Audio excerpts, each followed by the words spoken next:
دیکھیے رمضان کا جو مہینہ گزرا تو یوں کہہ لیجئے کہ ہم لوگ ایک مہینے کی ٹریننگ پر تھے. جیسے کسی کی ٹریننگ ہوتی ہے, ٹیچر ہوتا ہے یا فوجی ہوتا ہے یا پولیس والا ہوتا ہے, اور اس کی ٹریننگ ہوتی ہے کہ بھئی وہ ٹریننگ پر ہے بھی, کہ آپ کو یہاں ٹریننگ پر رہنا ہے, اور ٹریننگ پر رہنے کے بعد میں پھر آپ کو جب جانا ہے, سماج میں جانا ہے, تو آپ کو کس طرح سے زندگی گزارنی ہے. تو یہ کہہ لیجیے کہ اللہ رب العزت نے ہمیں نیک بننے کی ٹریننگ پر رکھا ہوا تھا ایک مہینے کے لیے, کہ زندگی گزارنی کیسے چاہیے. زندگی ایسے گزارنی چاہیے کہ اگر اللہ رب العزت کسی چیز کے کرنے کو کہے تو کر لیا جائے, کسی کے نہ کرنے کو کہا جائے تو اس سے بچ لیا جائے. دیکھیے اللہ تعالیٰ نے کہا کہ بھائی رمضان کا مہینہ ہے, آپ کو صبح سے لے کر اور شام تک کچھ کھانا پینا نہیں ہے, اور ان چیزوں سے آپ کو بچنا ہے, اس کا نام روزہ ہے. تو کھانے پینے کی جو چیزیں حلال تھیں اللہ نے ایک وقت کے لیے روک دیا, تو ہم اس سے بھی رک گئے کہ بھائی ہمارے اللہ نے ہم سے کہہ دیا ہے. تو اس سے ہمیں یہ سبق ملا, اس سے ہمیں ٹریننگ ملی کہ اللہ رب العزت ہم سے جو چاہے ہم اس کے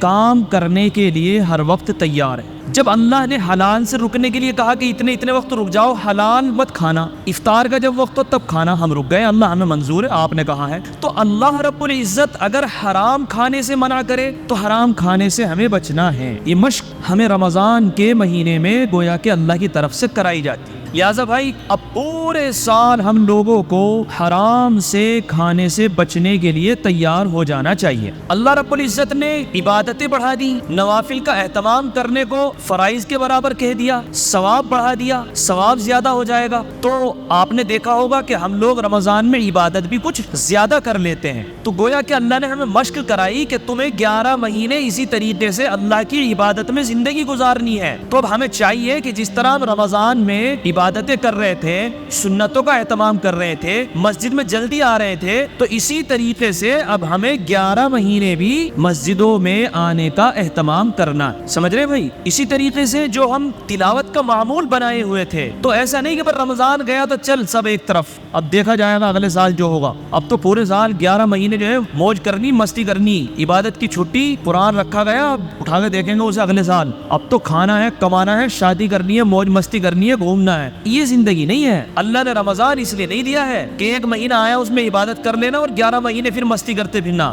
رمضان کا مہینہ صرف مشق کے لیے آیا ہے کہ آپ اس میں مشق کر لیجئے اور 11 مہینے پھر اسی طریقے سے زندگی گزاریے جیسے میں ایک مہینے میں مشق کرا رہا ہوں. ہم نے اس کا مطلب الٹا سمجھ لیا کہ ایک مہینے میں عبادت کر لو, باقی 11 مہینے ہمارے. یہ مطلب غلط, سمجھ رہے بھائی؟ تو اس لیے ابھی نیا معاملہ ہے, اپنے آپ کو بنا کر رکھیں. جن لوگوں نے رمضان میں نماز کا اہتمام کیا تو ان کی ابھی عادت بنی ہوئی ہوگی, وہ لوگ یہ ارادہ کر لیں کہ بھائی جب اللہ نے ہمیں توفیق دے دی تھی اور ہم نے نماز کا ارادہ کر لیا تھا, تو اب ہم نماز کی پابندی کریں گے. عادت بنی ہوئی ہے, آرام سے جڑ سکتے ہیں مسجد سے. یہ بس سمجھو کہ اب تو چھٹی ہو گئی, لمبی آرام سے نیند لیں گے. ارے بھائی 20 رکعت تراویح پڑھتے تھے, بڑی تھکن ہے بھائی, بڑی تھکن ہے. تھکن اتارنے کے چکر میں اتنے سست ہو جاؤ گے کہ فرض نماز بھی نہیں پڑھ سکو گے پھر مسجد میں. اس لیے سستی, کاہلی سب اتار کر کے اپنی زندگی کو روٹین پر لے کر کے آئے اور عبادتوں میں لگے. اپنی زندگی کو شریعت اور سنت کے مطابق گزارنے کی فکر کریں گے بھائی. ان چیزوں کا اہتمام کرنا چاہیے. ایسا نہیں کہ بالکل سست ہو کر کے بیٹھ جاؤ کہ چلو بس اب تو جو ہونا تھا ہو گیا. ایک بڑے افسوس کی بات یہ ہے, جو کہی تو جانی چاہیے تھی رمضان سے پہلے, لیکن بس بہت ساری بات ہوتی ہے نہیں کہی جاتی ہے, بعد میں دھیان میں آتی ہیں. ہماری جو مسجدیں ہیں پورے سال وہ بڑی حفاظت کے ساتھ رہتی ہیں, ان کا احترام بھی کافی ہوتا ہے, لیکن رمضان کے مہینے میں مسلمان اور گاؤں شہر ہمارے علاقے میں تو کم سے کم یہی صورتحال ہے کہ سب سے زیادہ مسجد کی بے حرمتی مسلمان رمضان میں کرتے ہیں. یہ میں نے بڑا تجربہ کیا اس سال. میں گیا کئی جگہ, ایک مسجد میں یہی گیا اپنے یہاں, اور سب مسجدوں میں دیکھا میں نے وضو خانے میں کھڑے ہیں, شور شرابہ خوب, ہلا یہ وہ پچھلی صفوں میں. اور بعض مکار تو ایسے ہے کہ تراویح ہو رہی تو تراویح میں پیچھے بیٹھے پانی پی رہے ہیں. یہ کیا بدتمیزی ہے یار, یہ اللہ کا گھر ہے. بڑی بدتمیزیاں ہوئی, کیسے اللہ کی رحمتیں اتریں, بہت گڑبڑیں ہوتی ہیں. تو میں نے ایک مسجد میں دیکھا, میں وہاں نماز پڑھنے کے لیے جاتا تھا رمضان میں, تو وہاں کا ماحول یہ تھا کہ بس وہ جلدی سے بعض لوگوں نے اپنا افطار کیا, پھل وغیرہ کھائے. اب جیسے ہمارے صحن ہے تو 4-5 جن سے مزاج ملتا ہے, جو اپنے ہمجولی ہوتے ہیں, تو 4-5 ادھر کھڑے ہیں, 4-5 ادھر کھڑے ہیں, 4-5 ادھر کھڑے ہیں. 15-20-50 لوگ اپنا صحن میں کھڑے ہو گئے جیسے پارک میں کھڑے ہیں اور چل رہے وہ تو آ گیا تھا, وہ آج کیا ہوا ہے. یہ انداز میں نے ایک دن دیکھا، 2 دن دیکھا، تیسرے دن میں گیا نہیں. میں نے یار تو بڑا ماحول خراب ہے یار، انہوں کو تو یہ نہیں پتا مسجد کیا چیز ہے اور انہوں نے تو پارک بنا رکھا ہے یہاں. اور پھر مجھے خیال آیا یار اگر ہم نہیں جائیں بتائیں نہیں تو ان کو سمجھائے گا کون. تو پھر میں گیا اور پھر میں نے نماز پڑھتی مغرب کی اور میں کھڑا ہوا اور میں نے وہاں سمجھایا اور میں نے انہیں بتایا، میں نے یار یہ تم نے کر کیا رکھا ہے، یہ تو بتاؤ اگر کوئی غیر آ جائے اور مسجد کے بارے میں ایسا کرے تو لٹ لے کر کے چڑھ جاؤ گے. میں نے پھر ان کو بتایا کہ اس کا عذاب کیا ہے، اس کے نقصان کیا ہیں اور اللہ کی رحمتیں کیسے رک جاتی ہیں مسجدوں میں شور کرنے والوں پر. اور یہاں تک بھی نوبت آ جاتی ہے کہ جب وہ انسان مرنے لگتا ہے جو مسجد میں تیز آواز سے بولتا ہے، جو تیز آواز سے بولتا ہے نا، ارے یہ کر لو، یہ جس کی اونچی آواز ہوتی ہے، تو جب مرنے لگتا ہے نا وہ، تو اس کو مرنے کے وقت میں تکلیف زیادہ ہوتی ہے، سختی ہوتی ہے. اس لیے آواز نکالتے ہیں نا تیز تیز مسجدوں میں، تو اس چیز کا ذرا خیال کیا کریں کہ تمہیں ابھی پتہ نہیں چل رہا ہے لیکن جب موت آئے گی نا تو اس وقت احساس ہوگا کہ یہ ہو کیا رہا ہے، دم کیوں نہیں نکل رہا ہے. کھیل نہیں ہے مسجد میں شور مچانا. اس کے بعد ایک مسجد میں گیا تو وہاں بھی یہ صورتحال، ادھر خوشحال پور میں گیا تو اثر میں وہاں بھی یہ صورتحال. اور میں نے مسجدوں میں کھڑے ہو کر کے جیسے سلام پھرتا تھا میں جاتا تھا امام صاحب سے رمائی گلاؤں مجھے ان کو سمجھاتا تھا. تو اتنی بے حرمتی رمضان کے مہینے میں مسجدوں کی ہوتی ہے کہ اتنا رمضان کے علاوہ میں نہیں ہوتی.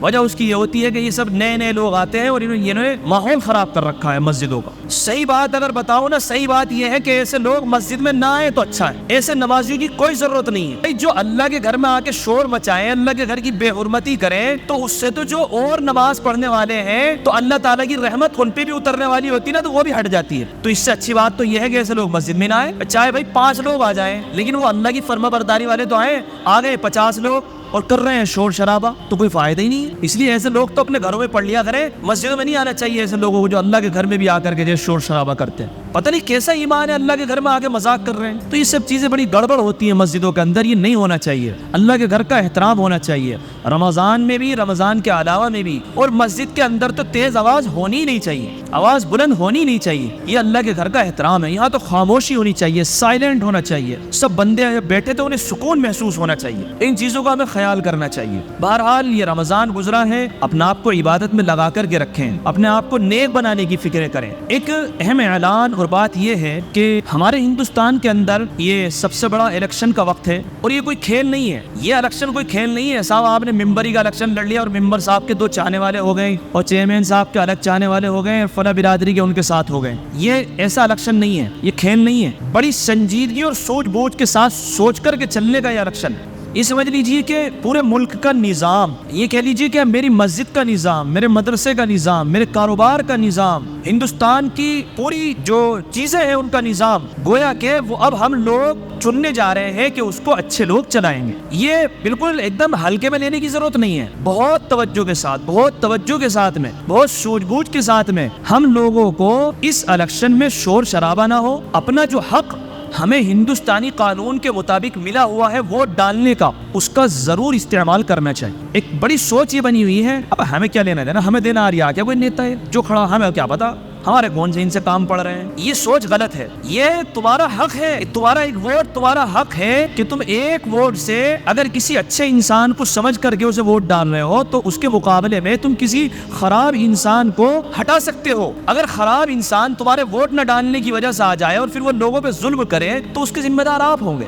آپ سستی اور کاہلی کی وجہ سے ووٹ ڈالنے کے لیے نہیں گئے. اور اس کا شریعت میں بھی ایک حق ہے. شریعت میں بعض علماء نے اسے گواہی مانا ہے. یعنی آپ جس کو ووٹ ڈالنے کی لی جا رہے ہیں تو آپ یہ گواہی دے رہے ہیں کہ اے اللہ میں اس انسان کو لوگوں کے لیے، ملک کے لیے اچھا سمجھتا ہوں، اس لیے اس کو ووٹ دے رہا ہوں. تو اس لیے گواہی بھی ہے بہت سوچ بوجھ کے ساتھ، ہوش مندی کے ساتھ، عقل مندی کے ساتھ اور بغیر کسی جھگڑے وگڑے کے. میں فلاں کو دے رہا ہوں، میں فلاں کو دے رہا ہوں، کہاں دے رہے، کون کس کو دے رہا ہے، وہ اپنی آپ کی مرضی ہے. سب سمجھدار ہیں، سب کو معلوم ہے کہ ہمارا ملک کیسا ہے اور ہمارے ملک میں کس طرح سکون اور امن رہنا چاہیے. یہ سب سمجھدار لوگ، ہر ایک کی اپنی مرضی ہے. میرے بتانے کا مقصد یہ نہیں کہ تم فلاں آدمی کو ووٹ دے کر کے آنا. میرے بتانے کا مقصد یہ ہے کہ ووٹ ضرور دے کر کے آنا. یہ تمہارا حق، اس میں سستی اور کاہلی نہیں ہونی چاہیے. اور جب ووٹ ڈالنے کے لیے جائیں تو ایسا نہ ہو کہ جو پولنگ بوتھ ہوتے ہیں تو پتہ چلا کہ وہیں پر کھڑے ہیں اور بھیڑ لگا رکھی ہے. یہ چیزیں نہیں ہونی چاہیے. جائیں اپنا آرام سے اپنا ووٹ ڈالیں. اگر آپ کسی کی مدد کر سکتے ہیں ووٹ ڈالنے میں، پرچی نکالنے میں تو وہ کریں. ڈالنے کے بعد میں اپنا آ جائیں. ایک تو دن جمعے کا بیٹھ رہا ہے، آج کے دن کا بیٹھ رہا ہے، تو کوشش یہ کریں کہ جمعے سے پہلے اپنے کام کو فارغ کریں اور جلد از جلد ووٹ ڈال کر کے اور اپنے کام میں لگیں.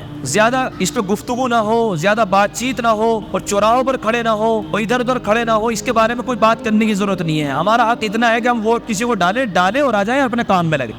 سمجھ رہے ہیں بھائی؟ یہ میں آپ کو بڑی مطلب ایک سوجھ بوجھ والی باتیں بتا رہا ہوں جو ضروری ہے، ان چیزوں پر عمل کرنا ضروری ہے۔ اپنے گھر کی مستورات آپ خود، نوجوان، محلے، پڑوس، کہیں کے بھی آدمی ہو، سب کو یہ کہیں کہ بھائی ووٹ ضرور ڈالیں آپ لوگ، یہ ہمارا حق ہے، اس کا استعمال کرنا چاہیے۔ اور کسی کی حمایت میں اور کسی کی مخالفت میں لکھنا، پوسٹیں ڈالنا، یہ کرنا، یہ کام ہمارے نہیں ہے، اس کے نقصان ہوتے ہیں، بعض دفعہ ہنگامہ ہو جاتا ہے، شہر کے شہر خراب ہو جاتے ہیں۔ تو ان چیزوں کا ہم لوگوں کو اہتمام کرنا ہے، بری باتوں سے بچنا ہے۔ کچھ الٹا سیدھا لکھنا، ڈالنا، ویڈیو بنانا، یہ کرنا، یہ ہمیں کام کرنے کے نہیں ہے۔ آپ کو سیدھی سیدھی بات بتا دی گئی ہے کہ ووٹ ڈالنا ہے، خاموشی سے ڈالنا ہے، کہیں پر کھڑے نہیں ہونا ہے، جہاں پولنگ بوتھ بنے ہوئے ہیں وہاں بھیڑ نہیں لگانی ہے۔ تو پولیس پرشاسن ہے، ان کا اپنا کام ہے، سیکیورٹی ہے، ذمہ داری ہے، وہ لوگ لگے ہوئے ہوتے ہیں، کسی سے الجھنا نہیں ہے، اپنا جو حق ہے اس کو استعمال کرے اور آ جائے۔ یہ کچھ موٹی موٹی باتیں تھی، دیکھو بیان کرنے کا تو حساب نہیں تھا، میں نے شروع میں بھی کہا یار ابھی ایک دم سے اچانک سے بھی تو رمضان گزری ہے، سارے لوگ عبادت کر کے تھکے ہوئے ہیں، اب میں کیا سمجھاؤں، اور آپ بھی یہ سوچ رہے کہ یار ہم سنیں کیا، ایک دم سے تو جمعہ آ گیا، ابھی تو ذہن میں سے عید کا ہی تصور نہیں نکلا، ابھی تو عید ہی چل رہی ہے، میں تو کپڑے بھی عید والے پہنے بیٹھا ہوں، تو کچھ بات تھی نہیں دماغ میں، تو میں نے چلو کچھ بھی بیان کر دو، جو بھی ہے کچھ نہ کچھ تو فائدے کی تو بات ہے، ہوگی تو فائدے کی بات۔ تو اس لیے بھائی رمضان گزر گیا ہے، دن باقی ہے، اللہ موجود ہے، اللہ کا طریقہ موجود ہے، اس کے مطابق زندگی گزارنی ہے، غلط کاموں سے بچنا ہے، برائیوں سے بچنا ہے، اور لڑائی جھگڑوں سے بچنا ہے۔ کئی خبریں ایسی آ گئی کہ جیسے ہی چاند کی خبر آئی نا تو ہم ایک مسجد میں بیٹھے تھے، ادھر چاند کی خبر آئی، ادھر کچھ معلوم کرنا ہے کہ وہ مفتی صاحب اعتکاف میں سے ہم نکل جائیں، میں نے ہاں جی ٹھیک ہے آپ نکل جائیں، تو مسجد کے باہر دیکھا تو جھگڑا ہو رہا تھا، میں نے دیکھو شیطان کھل گیا اور اس نے کام شروع کر دیا۔ وہ اتفاق کی بات ہے کہ بیٹھے تھے ہم مرکز مسجد میں، کہاں پہلے مرکز پہ آیا ہے، اسی سے رخ ملے گا کہاں کہاں جانا، اور کوئی خبریں ایسی آ گئی کہ وہاں بھی مسلمانوں نے لڑائی کر لی، وہاں بھی کر لی اور وہاں بھی کر لی، تو ایسا لگ رہا کہ جیسے شیطان نہیں یہی بند تھے کہ ذرا گزر جائے رمضان۔ تو ان چیزوں سے بچنا چاہیے، اور بعض جگہ تو مسجدوں میں بھی لڑائی ہوئی ہے رمضان میں، ٹھنا ٹھنی ہو گئی ہے، یہ نہیں کرنا چاہیے یار، تھوڑا قابو میں رکھا کرو، یہ جو دماغ ہے نا اسے کنٹرول میں رکھا کرو، ایسا نہیں کہ بس نکالنا ہے جو بھی ہے دماغ میں نکالنا ہے، دب جایا کرو، سہم جایا کرو، اس سے آدمی کمزور نہیں ہوتا۔ جو انسان مضبوط اور طاقتور ہوتا ہے وہ برداشت کرتا ہے، اور جو یہ ظاہر کرتا ہے نا یہ کر دوں گا یہ کر دوں گا، یہ انسان کمزور ہوتا ہے۔ وہ انسان طاقتور ہے کہ جو اپنے نفس پر اٹھنے والے جذبات کو کنٹرول کر لے اور دبا لے اور وقت کو گزار کر کے لے جائے، یہ انسان طاقتور ہے۔